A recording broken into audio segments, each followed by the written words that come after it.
I helped over 2,000 beginner dropshippers start and scale their first online store. And I have watched them all do the same exact mistakes over and over again. I am 100% sure that if you are not making more than 10K profit per month, you are guaranteed doing these mistakes right now. I can say this with so much confidence because I have done the same exact mistakes as well when I started, and when I fixed them, I was literally able to scale my stores to over $1 million per month. Mistake number one is focusing on problems that you don't even have yet. And I know for a fact that if you're working on your dropshipping business right now, you're thinking of things which are ahead, but you don't need to solve them to get to the next step. Let's say, for example, you start your first store, you build it up, and then you start thinking, okay, when I get my first sales, how am I going to file my taxes? How much taxes I'm going to have to pay? All these things. It is so irrelevant because you didn't make your first sale yet. If you don't have a sale yet, you shouldn't think about finding the best supplier possible, figuring out your tax, making a perfect logo, figuring out the thing which you need to do later. The only way to success is just focusing one step ahead. You shouldn't think too far ahead because it's literally going to paralyze you. I can promise you, you're going to have a million problems along the way. If you think about them right now, you're probably going to literally quit. If you figure out how much tax you have to pay, how difficult it is to find the best supplier, all these things, you're going to quit in the beginning. And that's why you shouldn't even worry about it. Right now, the only focus on your mind should be finding a winning product, designing a decent looking store, and making sure that you get good traffic onto your store from people who actually want to buy the product. That's the only worries before you actually start making money. Later on, the taxes are actually going to be your issue and you should be focusing on that, but later, not now. Number two is a very, very quick fix, but you have to do it. It doesn't matter if you do organic dropshipping, if you do Facebook ads, whatever you do. One thing you should be avoiding at all costs is reloading your dashboard 150 times a day. Reloading your Shopify dashboard, reloading your TikTok account, your Instagram account, your Facebook ad account, whatever it is, don't do it. You have exactly 2 checkups per day, one in the morning and one in the evening,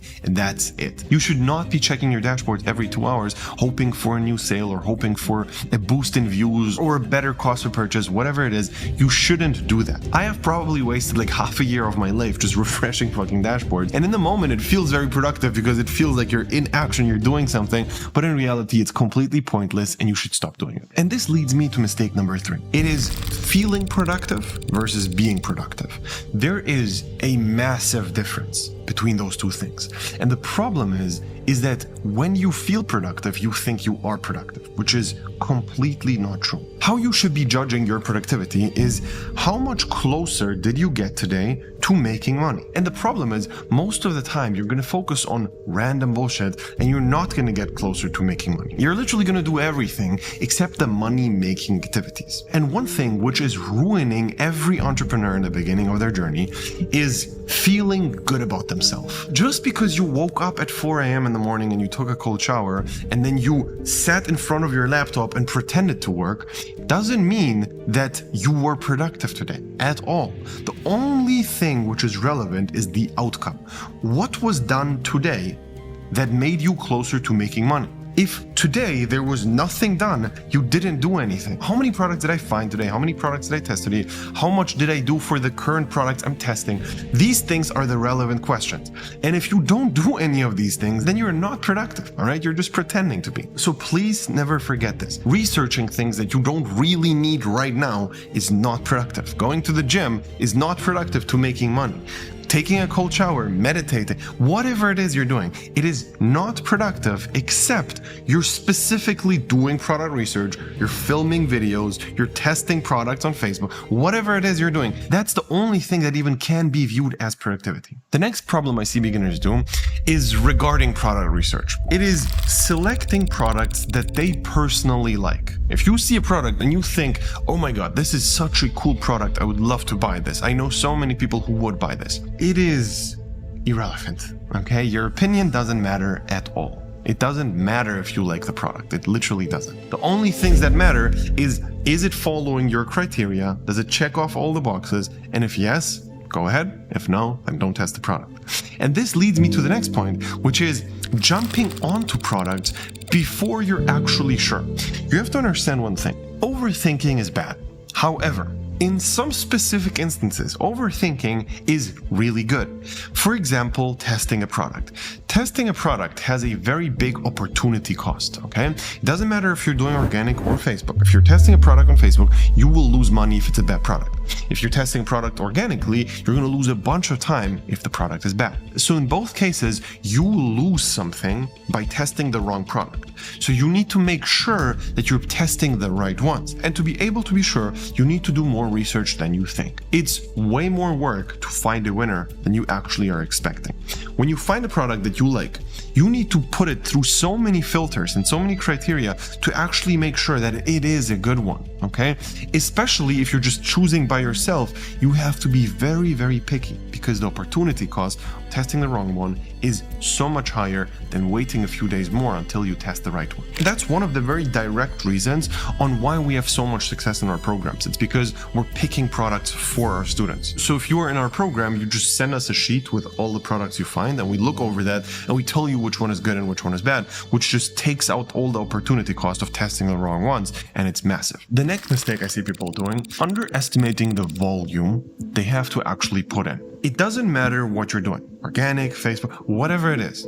I am almost 100% sure that you're not doing enough. And yes, you're gonna say your little excuse like, I have a full-time job, I have this, I have that. It doesn't matter. If you are doing dropshipping and you're a beginner watching this right now, I almost know for a fact that you're not doing enough. And this just happens all the time. If you are, for example, doing organic dropshipping, you shouldn't be just testing a product at a time. You should be testing at least 4 products at the same time, and per product you're testing, you should be posting at least 2 videos per day per product. That's a lot of videos, and that fills in your day pretty quickly.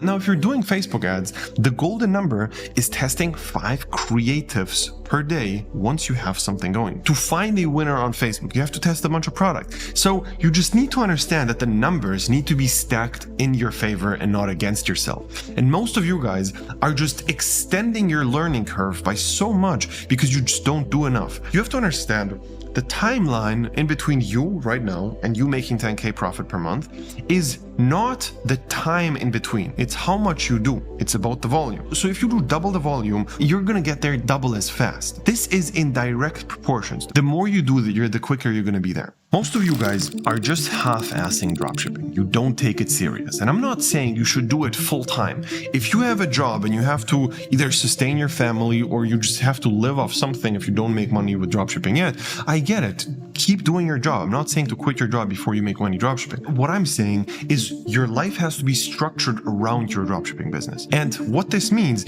is the only reason why you go to your job is just to cover the bills and finance your dropshipping business. All the other hours you do something to get closer to making money with dropshipping. If I look back on the top 100 successful students in my program, all of them are obsessed with dropshipping. The only thing they're thinking about in their free time is dropshipping. They don't have time for anything else. They just do this. You're gonna have to sacrifice a lot of different things for a period of time. You can't afford to do anything else because you just need to keep in mind the opportunity cost. Just because you don't make money yet doesn't mean that your time is not valuable. You're right now, if you do dropshipping properly, you're building your foundation to live off this business. Track your time, okay? Every single day, you have to fill in your calendar with everything you plan to do. And then along the day, you actually change it to what you are doing. So let's say you planned an hour for the gym in the evening, but the gym actually took you 2 hours. Then you have to change the time on your calendar on 2 hours. If you did product research and instead of doing 1 hour, you did 3 hours, you just extend the time on your calendar. This means that in the end of the day, you have an exact overview of how long you did what in the day. And then you look back at it and you have to be honest to yourself. Was I productive? Did I get closer to making money? Do this for a week and your life is going to change because you're going to have a visual representation of exactly what you're doing. Even if you have school, if you have a full-time job, put that in. From that time to that time, I have my job. job. After that, it's dropshipping time. I have this, I have that.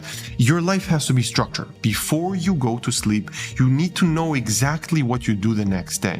This makes you 10 times more productive because you literally wake up with a purpose. You know exactly what you will do today, so you just do it. Living by a to-do list is so much easier. It's a hack. Every single successful dropshipper I know does this. Okay, you have to do this as well. There's no alternative because no one is making it without doing this. Now, the next concept here, and this is super important, figuring out the balance of working on the details and working on the small things versus just focusing on the big picture. In the beginning, you should only focus on the big picture stuff, and you shouldn't care about optimizing your average order value, negotiating with your supplier to get the best prices, changing up the pictures on your front page, making perfect copy on your website. These are things you shouldn't be obsessing in the beginning. You should just make it look decent and see if it works, and then if you have proven concept, then you need to obsess over this. And this is the middle ground you have to find. In the beginning, just do something just to get proven concept. Don't make anything perfect. Just make sure that there's proven concept, okay? You see, all right, this product actually does work. All of a sudden, now you have to obsess over details. You have to negotiate with your supplier as much as possible and reach out to 100 more suppliers to find the best person with the best price. You need to figure out how to increase your conversion rate. You need to figure out how to do all the average order value optimization. You have to do all the smaller things because the more money you make, the more optimizing matters. If you make $100 a month and you start optimizing, then best case, you're going to make $120 a month. That doesn't change anything, right? You don't need these $20. You need to make a significant jump, and that's by doing other things, not optimizing. But if you make $100K a month, and then all of a sudden you optimize 20%, you make $120 per month. That's $20,000 pure profit on top. If you make $1 million a month, that's $200K profit on top per month, which you just add by being smart. And this is something which makes a massive difference. So the more you make, the more you optimize, the less you make, the less you optimize. The last mistake I see people doing is not having feedback loops. And what this means is you basically do something for a week, and then you don't know if it was good or if it was bad, if you're going in the right direction. You just keep doing it. And then you do it for a month, it doesn't work, and then you think, maybe I'm doing the wrong thing. Let me change something. Let me do something else. But the problem here is there's so many different factors. You don't know what you don't know. You literally have no idea why you're not making 10K profit per month. If you test your first product and you make a good store, you make a bunch of good videos, you think everything's great, but it just doesn't work. And then you might think to yourself, okay, maybe I'm doing something wrong. What is it?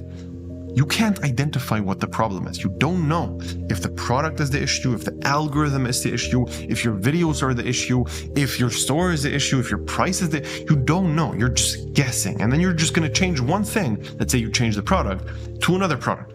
But in reality, it was a perfect product. You just had to change the videos. And then you lost out on a winner because you just thought that's the problem. But let me ask you a question. If some other dropshipper who never ever made money goes to you and starts giving you advice and tells you, you know what the problem with your dropshipping business is? It's the product. You have to change the product. Would you trust that guy? Well, the answer is probably no, because that guy never ever made money. He's not credible to judge where the issue is. Well, why do you trust yourself then? If you never made money, you are not special because you are yourself. What you need to do is you need to listen to people who actually know what they're doing. And this is what feedback loops are. You basically want to test a product. You just ask somebody, hey, should I test this product? Yes or no? They say yes. Okay. You test it, and then it doesn't work. And then you ask the person again, what's the problem here? Is it the store? Is it the product? Is it the videos? Is it the algorithm? What do I change? And then they just tell you what to change, and you fix that. That enhances your learning curve exponentially. It's impossible to get this knowledge out of just watching YouTube videos. This is only possible with having a mentor. And this is why we have the most success in the industry. Literally, the amount of case studies we have on this channel is something nobody has in the entire world in dropshipping. We have more case studies, more testimonials, more results than anybody in the world. And the reason for that is because everything is guided one-on-one. You're going to have one-on-one calls with expert dropshippers who just tell you what to change. And if you're interested in that, click the link below, sign up for a call, and we're going to see if it's a good fit.